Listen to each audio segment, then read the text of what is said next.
Comment l'Union européenne prend-elle des décisions? La prise de décision au niveau de l'Union européenne fait intervenir principalement 6 institutions. La première est le Conseil européen.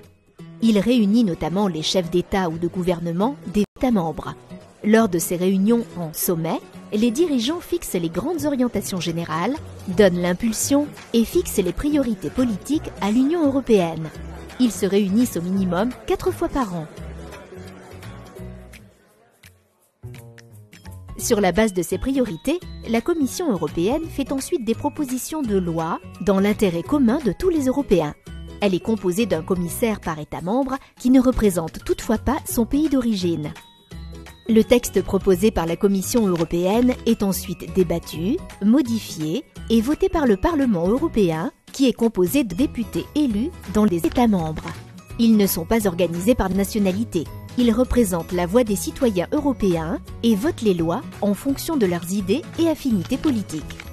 Pour être adoptée, la loi proposée ne doit pas seulement être votée par les députés européens, mais aussi par les ministres des États de l'Union européenne. Ces ministres se réunissent au sein du Conseil de l'Union européenne, en fonction du sujet, pour modifier puis voter la future loi. La loi européenne doit être adoptée conjointement par le Parlement européen et le Conseil de l'Union européenne.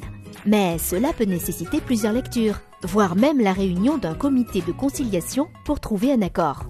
Quand la loi est adoptée par le Conseil de l'Union européenne et les députés européens, elle est transmise à la Commission européenne qui doit veiller à son exécution par tous les États membres.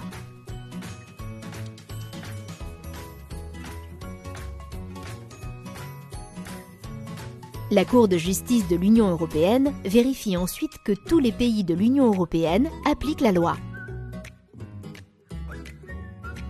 La Cour des comptes européenne contrôle les finances de l'Union européenne.